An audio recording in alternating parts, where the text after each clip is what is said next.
Abu Dar al-Ghifari. Il arriva à la Mecque comme n'importe quel autre voyageur qui venait pour faire des tournées autour des déités, encore vénérées, ou qui ne faisait qu'une halte pour se reposer avant de reprendre la route. Pourtant, il était à la recherche du messager d'Allah, sallallahu alayhi wa sallam. Il venait de faire tout ce chemin depuis le terroir de Qifar pour le connaître et l'entendre parler de cette nouvelle religion. Dès son arrivée, il se mit à glaner ça et là les informations. Chaque fois qu'il entendait des gens parler de Mohammed, sallallahu alayhi wa sallam, il tendait l'oreille prudemment, si bien qu'il avait recueilli l'information sur le lieu où il ne pouvait le trouver. Puis, au matin de ce jour-là, il s'en alla à cet endroit-là. Il trouva le messager d'Allah, sallallahu alayhi wa sallam, assis seul. Il se rapprocha de lui et dit « Bonjour, ô frère arabe. »« Salut à toi, ô frère, » répondit le messager d'Allah, sallallahu alayhi wa sallam. « Chante-moi de ce que tu dis, » dit Abu Dar. « Ceci n'est pas de la poésie pour que je te la chante, » dit le messager d'Allah, sallallahu alayhi wa sallam. « Ceci est une noble lecture. »« Fais-moi donc une récitation, » dit Abu Dar. Alors, le messager d'Allah, sallallahu alayhi wa sallam, lui récita des versets pendant dernière. Il a récité le livre premier et le livre dernier. Il était un océan de savoir qui ne tarissait pas. Salman avait une place très particulière dans le cœur des compagnons de l'envoyé d'Allah, sallallahu alayhi wa sallam. Sous le khilafat de Omar, il est venu à Médine en visite. Omar l'a accueilli avec tous les égards. Il avait réuni tous les compagnons et leur avait dit « Sortons accueillir Salman ». Et tous allèrent l'accueillir à l'entrée de Médine. Depuis qu'il a rencontré l'envoyé d'Allah, sallallahu alayhi wa sallam, Salman mena une vie de musulman libre, de combattant. Il traversa le khilafat de Abu Bakr et de Omar. Mais, dans celui de Othman, il fut rappelé à Dieu. Durant toutes ces années, l'islam se répandait. Ses étendards flottaient dans les divers horizons. Et les biens affluaient à Médine, où on les distribuait régulièrement aux gens. Les postes de responsabilité se démultipliaient. Et Salman, où était-il dans tout cela? De quoi s'occupait-il en cette époque de richesse? Regardez là, regardez bien. Voyez-vous là-bas, à l'ombre, ce noble vieillard en train de dresser les feuilles de palmier pour en faire des ustensiles? C'est Salman. Regardez-le bien.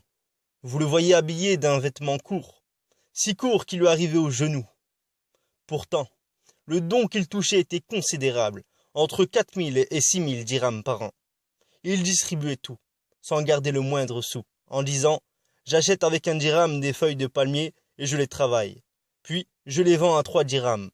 Je garde 1 dirham pour d'autres feuilles, je dépense un autre pour ma famille, et je donne le 3e en aumône. » Certains d'entre nous, quand ils entendent parler de la continence des compagnons, disent que cela était en rapport avec les conditions naturelles de la presqu'île arabique, où l'arabe trouve son plaisir dans la simplicité. Mais là, nous sommes devant un homme originaire de Perse, qui était un pays de richesse et de faste. Un homme qui n'était pas un pauvre. Pourquoi Salman refusait-il alors la fortune et la vie raffinée? Pourquoi insistait-il à se suffire d'un seul dirham quotidien qu'il gagnait à la sueur de son front? Pourquoi refusait-il le poste d'émir? Il disait « Si tu peux manger de la poussière pour ne pas être un émir de 2 personnes, fais-le. » Pourquoi rejetait-il les postes de responsabilité, sauf celui d'être chef d'une colonne partant au combat sur le chemin d'Allah? Et pourquoi n'acceptait-il pas la part de don qui lui était pourtant licite? Hisham bin Hisham rapporte d'Al-Hassan, le don à Salman était de 5000, et puis il était à la tête de 30 000 hommes. Il faisait son discours couvert d'une simple cape, dont la moitié lui servait de couche et l'autre de vêtement. Quand sa part de don lui parvenait, il la donnait. Il mangeait du travail de ses mains. Pourquoi Salman agissait-il ainsi? Qu'on écoute sa réponse qu'il avait donnée avant de mourir. Sur son lit de mort, il avait pleuré devant Sa'ad Awaqab, qui lui rendait visite. Qu'est-ce qui te fait pleurer, ô Abu Abdallah? Pourtant, l'envoyé d'Allah sallallahu alayhi wa sallam mourut en étant satisfait de toi. lui dit Sahad.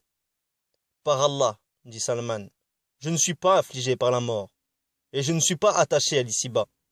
Mais l'envoyé d'Allah, sallallahu alayhi wa sallam, nous a confié une charge, quand il a dit que l'un de vous est dans l'ici-bas une part semblable aux victuailles du voyageur, alors que moi, je suis entouré de tant de choses. Oh Abu Abdallah, dit Sahad, en ne remarquant autour de lui qu'une écuille et un petit récipient.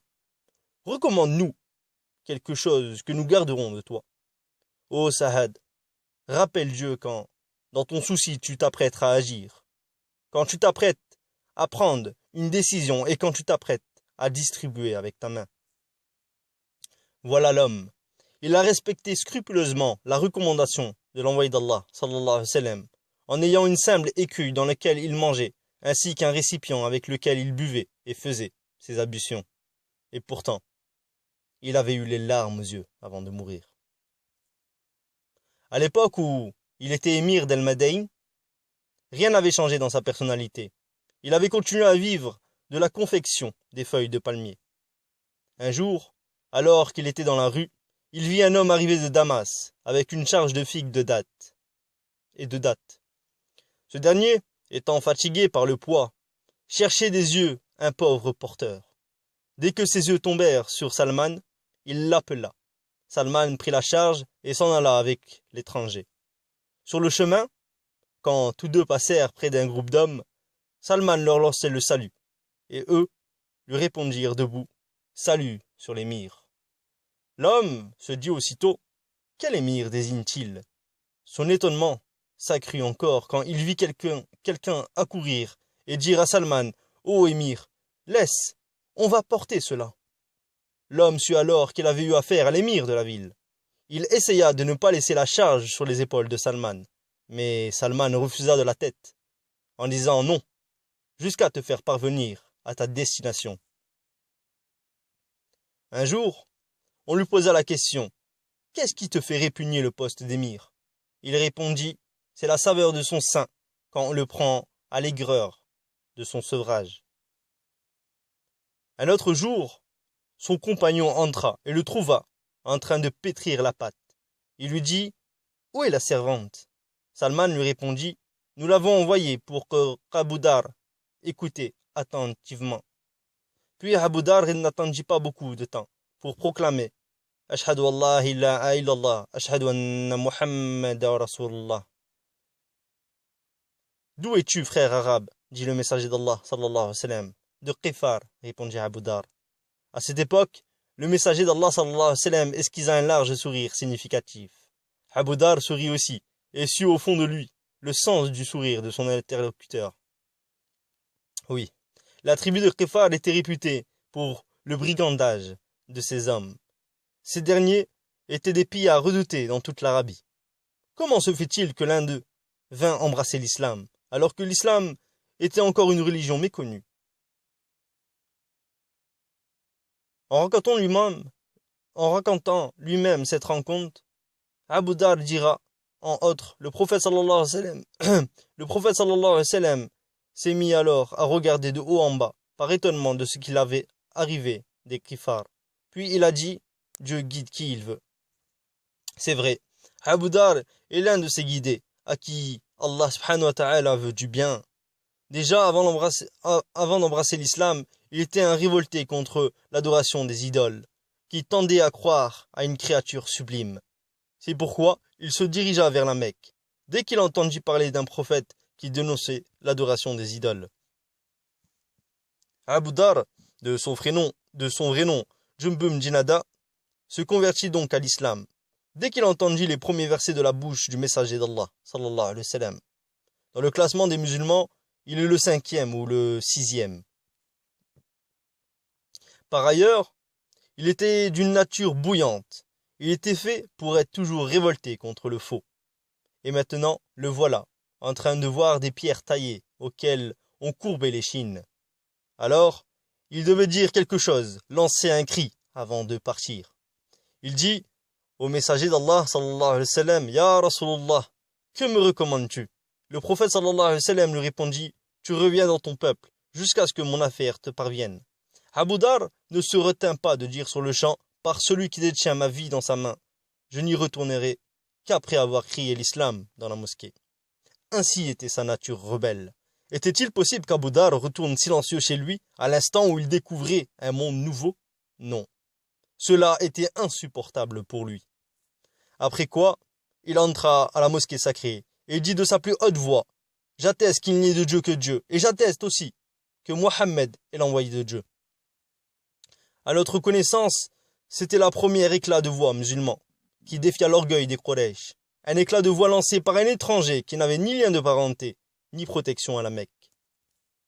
Ce cri ameuta les Qurayshites, qui se mirent aussitôt à maltraiter Abu Dar, de telle sorte qu'il se retrouva à terre. Il ne fut sauvé in extremis que par l'intervention intelligente d'Al-Abbas, l'oncle du prophète sallallahu alayhi wa sallam. « Ô Qurayshites, avait-il dit, vous êtes des commerçants et votre commerce passe par le pays de Qifar, dont cet homme fait partie. S'il excite son peuple contre vous, ils couperont le chemin à vos caravanes. » Le jour suivant, ou peut-être le même jour, le nouveau musulman récidiva son défi, sans avoir la moindre peur. En effet, dès qu'il vit deux femmes en train de faire tourner autour des deux idoles, il se mit à jeter le discrédit sur ces deux idoles, si bien que les femmes crièrent au secours. Les Qurayshites accoururent vite et se mirent à frapper si violemment qu'il perdit connaissance. Et quand il reprit connaissance, il dit encore à haute voix, « J'atteste qu'il n'y a de Dieu que Dieu, et j'atteste aussi que Mohammed est l'envoyé de Dieu. » La nature de ce nouveau disciple n'étant plus un secret pour personne, le messager d'Allah sallallahu alayhi wa sallam lui réitéra son ordre de retourner chez lui et d'attendre la suite des événements. Abu Dar rentra donc chez lui et s'attela aussitôt à appeler les membres de sa tribu à l'islam. Il ne se limita pas dans cette noble mission à sa seule tribu, puisqu'il appela aussi les Aslam, qui étaient les voisins des Qifar. Puis après l'expatriation du messager d'Allah sallallahu alayhi wa sallam à Médine, voilà Abu Dar qui arrivait avec un grand convoi de musulmans venant du terroir de Qifar et de Aslam. Le messager d'Allah sallallahu alayhi wa sallam les accueillit avec joie, puis invoqua pour eux la miséricorde divine. Quant à Abu Dar, il dit de lui, les terres désertiques et les terres verdoyantes n'ont connu de langue plus véridique que celle d'Abu Dar. Le messager d'Allah sallallahu alayhi wa sallam résuma en quelques mots la vie venir de son compagnon. Et effectivement, la sincérité sera l'essentiel dans la vie d'Abu Dar. Il mènera une vie de sincère qui ne trompa ni lui-même ni autrui et qui ne permit pas qu'on le trompât. Sa sincérité ne fut à aucun moment une qualité sourde. Il disait la vérité, s'opposait au faux, sans prendre de gants. Comme le messager d'Allah sallallahu alayhi wa sallam voyait avec clairvoyance les difficultés qu'Abu Dar allait rencontrer, il lui recommandait toujours la patience. Un jour, il lui posa cette question. « Ô Abu Dar, comme agiras-tu quand tu seras rejoint par les émirs qui s'accapareront du butin? Par celui qui t'a envoyé avec le vrai, je frapperai avec mon épée, dit Abu Dar. Ne te montrai-je pas ce qui est beaucoup mieux que cela? Tu t'armes de patience jusqu'à ce que tu me rejoignes, dit le messager d'Allah, sallallahu alayhi wa sallam. Au fait, pourquoi le messager d'Allah, sallallahu alayhi wa sallam, lui avait-il posé précisément cette question? Les émirs et la fortune, voilà la question à laquelle Abu Dar consacra toute sa vie, tout en ayant toujours à l'esprit le conseil du messager d'Allah, sallallahu alayhi wa sallam. L'époque du messager d'Allah, sallallahu alayhi wa sallam, passa, puis celle d'Abu Bakr, puis celle de Omar. Avec la domination de la sobriété durant cette période, il n'y eut pas de déviation pour que Abu Dar éleva la voix et s'y opposa vigoureusement. Mais après la mort de Omar, les choses changèrent. Il constata alors les effets néfastes du pouvoir et de la fortune sur ses anciens compagnons, qui avaient pourtant côtoyé le messager d'Allah, sallallahu alayhi wa sallam. À chaque fois qu'il décidait de prendre son sabre et sortir combattre le mal, il se rappelait du conseil du messager d'Allah, sallallahu alayhi wa sallam. Il laissait alors son arme dans son fourreau, sachant qu'il était interdit d'utiliser les armes contre les musulmans. Sa tâche n'était donc pas de prendre les armes, mais d'exprimer son opposition aux pratiques condamnables, par le propos véridique et juste. Il fit alors face avec sa sincérité aux émirs, aux riches, c'est-à-dire à tous ceux qui, pour leur penchant pour la vie d'ici-bas, devinrent un danger pour la religion.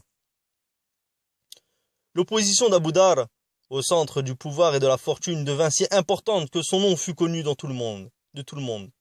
Dans chaque ville, il allait, avec chaque émir qu'il rencontrait, il avait sur ses lèvres cette devise. Annonce à ceux qui amassent l'or et l'argent qu'ils auront des cautères de feu, avec lesquels leurs fronts seront cautérisés le jour de la résurrection. Cette devise, sa devise, devint tellement célèbre que les gens la reprenèrent toutes les fois qu'ils le rencontraient dans la rue. À Damas, où Mu'ayya Abu Sufyan était le gouverneur qui gérait à sa guise les biens de la communauté musulmane, Abu Dar mit à nu la gestion scandaleuse qui ne profitait qu'aux riches. Dans ses réunions avec les petits gens, il dit en autre « Cela m'étonne, celui qui ne trouve pas à quoi manger chez lui. Pourquoi ne sort-il pas avec l'épée brandie ?» Puis, se rappelant le conseil du messager d'Allah sallallahu alayhi wa sallam, il abandonna le discours guerrier pour revenir au discours raisonnable, basé sur les arguments. Il parla de la justice sociale, de l'égalité entre les hommes et des devoirs de l'émir. Son activité devint dangereuse pour les émirs lorsqu'il fut un débat public avec Mu'ayya. Ce jour-là, Abu Dar dit à Mu'ayya ces 4 vérités. Il lui rappela sans crainte sa fortune d'alors et celle qu'il avait avant de devenir gouverneur, sa maison qu'il avait à la Mecque et les palais qu'il possédait en Syrie. Ensuite, il s'adressa aux compagnons devenus riches qui étaient assis. Êtes-vous ceux qui accompagnaient le messager d'Allah sallallahu alayhi wa sallam pendant que le Coran descendait sur lui? Oui, c'est bien vous qui étiez présents alors que le Coran descendait. Puis, il revint à la charge pour poser la question.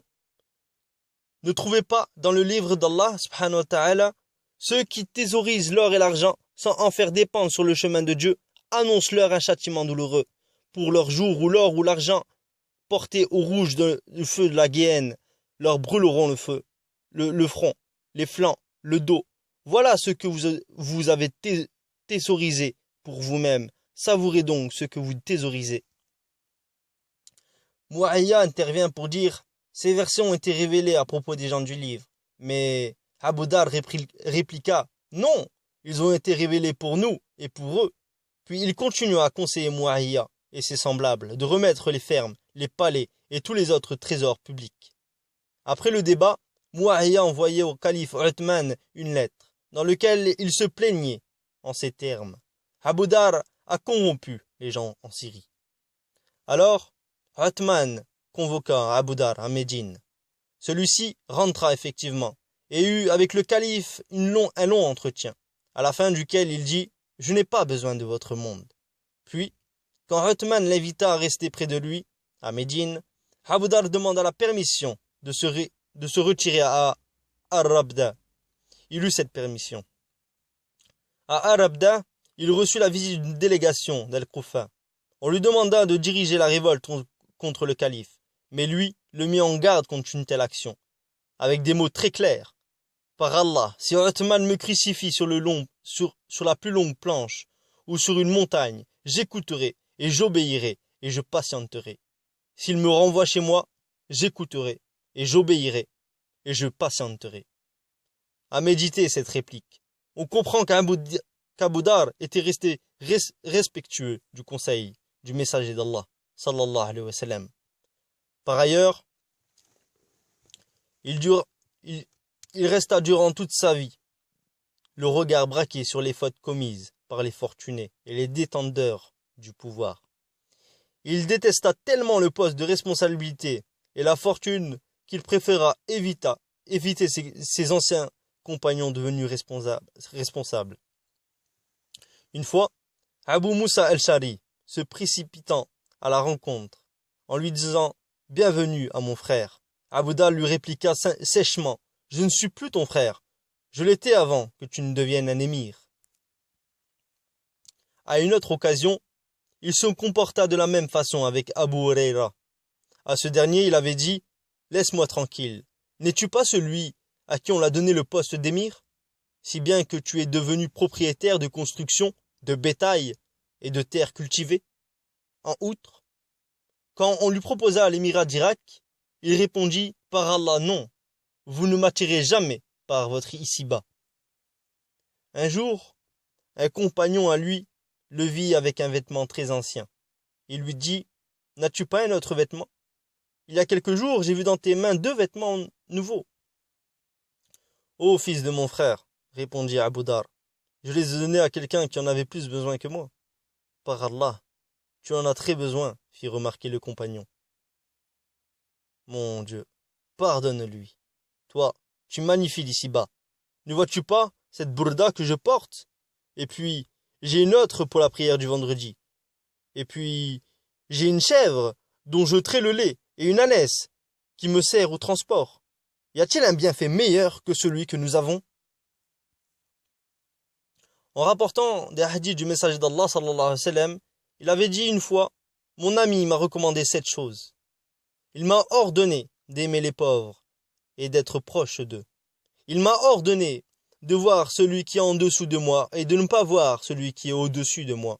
Il m'a ordonné de ne rien demander à personne. Il m'a ordonné de préserver les liens de parenté. Il m'a ordonné de dire la vérité même si elle est amère. Il m'a ordonné de ne craindre les reproches de personne en vue de Dieu. Il m'a ordonné de dire beaucoup. Il n'est de force et de puissance que par Dieu. Abu Dar avait bien façonné sa vie suivant ce testament, si bien qu'il devint la conscience de sa communauté. Voici justement le témoignage de l'imam Ali à son sujet. À part Abu Dar, il ne reste aujourd'hui aucun qui, en vue de Dieu, ne craint pas les reproches de personne. Durant toute sa vie, il fut un opposant épiniâtre de l'exploitation du pouvoir et de la monopolisation des richesses. Il vécut toujours en tant que baptiseur du droit chemin. Une fois, il avait dit: par celui qui détient mon âme dans sa main, si vous déposez le sabre sur mon cou et que je pense avoir le temps de dire un mot que j'ai entendu du messager, sallallahu alayhi wa sallam, avant de me le couper, je dirai ce mot sans hésiter. Le jour de sa mort, il était seul avec sa femme, à Rabda, le lieu qu'il avait choisi pour y résider, à la suite de son conflit avec le calife Uthman. Sa femme était assise près de lui, les larmes aux yeux, pour le consoler. Pour la consoler, il lui dit: pourquoi pleurer, alors que la mort est un droit? Je pleure parce que tu vas mourir, alors que je n'ai pas de linceul pour t'y ensevelir, dit-elle. Calme-toi, reprit-il, ne pleure pas. J'ai entendu le messager d'Allah sallallahu alayhi wa sallam dire alors que j'étais chez lui avec un groupe de compagnons: un d'entre vous mourra dans une terre déserte, mais un groupe de croyants assisteront à sa mort. Tous ceux qui étaient présents à cette réunion-là sont morts au milieu d'une communauté. Il ne reste que moi, et me voilà en train de mourir dans un désert. Surveille la route, un groupe de croyants va arriver. Puis, il rendit l'âme. Par Allah, il avait dit vrai. Voilà au loin une caravane qui se profilait. Abdallah ibn Mas'ud était parmi les caravaniers. À la vue là-bas d'une dame et d'un enfant près d'un corps étendu, il réorienta sa monture. Les autres firent comme lui. Dès qu'il arriva, il reconnut vite le corps inerte de son compagnon. Il fondit alors en larmes, avant de se rapprocher de sa dépouille. Puis, il dit: le messager d'Allah sallallahu alayhi wa sallam a dit vrai, tu marcheras seul, tu mourras seul, et tu seras ressuscité seul. Le messager d'Allah sallallahu alayhi wa sallam avait dit cela lors de l'expédition de Tabrouk, en l'an 9 de l'Hégire, c'est-à-dire 20 ans de ce jour-là. Lors de ce déplacement, Abu Dar était resté loin derrière l'armée musulmane, à cause de son faible chameau, si bien que son absence avait été remarquée. Puis, après s'être convaincu de l'incapacité de sa monture à continuer le voyage, il avait repris le chemin à pied. Il avait alors rattrapé ses compagnons le lendemain, quand ces derniers s'étaient arrêtés pour une pause. Lorsque le messager d'Allah sallallahu alayhi wa sallam l'avait vu s'avancer seul, il avait dit: Dieu, accorde sa miséricorde à Abu Dar. Il marchera seul, il mourra seul, et il sera ressuscité seul.